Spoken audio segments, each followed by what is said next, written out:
Hi friends, എല്ലാ കൂട്ടുകാർക്കും പുതിയൊരു വീഡിയോയിലേക്ക് സ്വാഗതം. അപ്പം നമ്മളെല്ലാവരും കാത്തിരുന്നൊരു ഭാഗം നാളെയാണ് വരാൻ പോണത്. അങ്ങനെ ഷാരിയുടെ മനസ്സിലിരിപ്പ് മനസ്സിലാക്കുവാണ് കിരൺ. അങ്ങനെ ഷാരി ഫോണിൽ സരിയോട് സംസാരിച്ചുകൊണ്ടിരിക്കുകയാണ്. ഈ കാര്യങ്ങളൊക്കെ തന്നെ നമ്മുടെ കിരൺ ശ്രദ്ധിക്കുന്നുണ്ട്. അങ്ങനെ കിരണിന് മനസ്സിലാവാണ് ഇനി ഇവിടെ നിന്ന് ഇവർ നിർത്തിയാൽ ശരിയാവില്ല. ഇവർ ചിലപ്പോൾ എൻ്റെ അമ്മയ്ക്കും അച്ഛനും എന്തെങ്കിലുമൊക്കെ അപകടം വരുത്തുന്നുള്ള കാര്യം ഉറപ്പാണ്. അതുകൊണ്ട് ഇവരോട് സത്യം പറഞ്ഞേ പറ്റൂ. പക്ഷേ സത്യം പറയാൻ വേണ്ടി ഈ വീട്ടിലാരും സമ്മതിക്കത്തുമില്ല. അതുകൊണ്ട് ഇവർ പുറത്തു പോകുമ്പോൾ എങ്ങനെയാണ് ഇവരെ കണ്ട് സത്യങ്ങൾ ബോധ്യപ്പെടുത്തണം എന്ന് കിരൺ വിചാരിക്കുകയാണ്.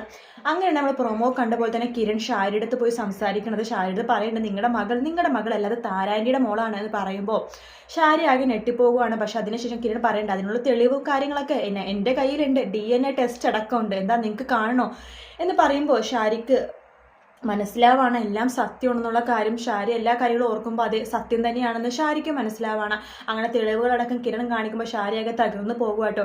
ഷാരി മനസ്സിൽ വിചാരിക്കുകയാണ് ആ താരേനെ എന്തുമാത്രം ഉപദ്രവിച്ചിട്ടുണ്ട്. അവരവരുടെ മകളെ കാണാൻ വരുമ്പോഴേക്ക് അവരെ ആട്ടിപ്പായച്ചിട്ടുണ്ട്.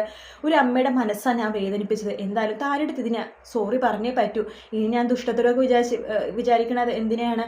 ഇനി എനിക്ക് സ്വത്തുക്കളോ പണമോ ഒന്നും വേണ്ട. ആകെ ഉണ്ടായിരുന്ന ഭർത്താവും മകളും എൻ്റെ അല്ലാതെ മനസ്സിലാവാണ്. ഭർത്താവാണെങ്കിൽ എന്നെ പറ്റിച്ചുകൊണ്ട് ഇത്രയും കാലം. മകളാണെങ്കിൽ എൻ്റെ മകളും അല്ല. പിന്നെ ഞാൻ എന്തിനാ ജീവിച്ചിരിക്കണം? അവളുടെ അമ്മയുടെ കൂടെ എന്തായാലും പോകും. പിന്നെ ഞാൻ എന്തിനാണ് ഈ പണത്തിന് വേണ്ടിയിട്ടൊക്കെ ഇങ്ങനെ ഇതാക്കണേന്നൊക്കെ വിചാരിച്ചത് നമ്മുടെ താരടുത്ത് പോവാണ് നമ്മുടെ ഷാരി.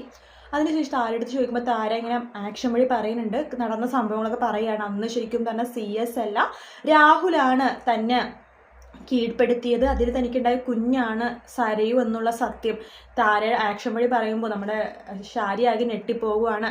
അങ്ങനെ ഷാരിയാണെങ്കിൽ താരടുത്ത് എല്ലാത്തിനും മാപ്പ് പറഞ്ഞിട്ട് അവിടെ നിന്ന് ഇറങ്ങുവാട്ടോ. എന്തായാലും ഈ ആഴ്ച ഫുള്ളും ഷാരിയുടെ ഭാഗങ്ങളായിരിക്കുമെന്നാണ് തോന്നുന്നത്. വീഡിയോ ഇഷ്ടപ്പെട്ടെങ്കിൽ ലൈക്ക് ചെയ്യുക, സബ്സ്ക്രൈബ് ചെയ്യുക, കമൻറ്റ് ചെയ്യുക. മറ്റൊരു വീഡിയോ ആയിട്ട് വീണ്ടും കാണാം. Take care, bye bye.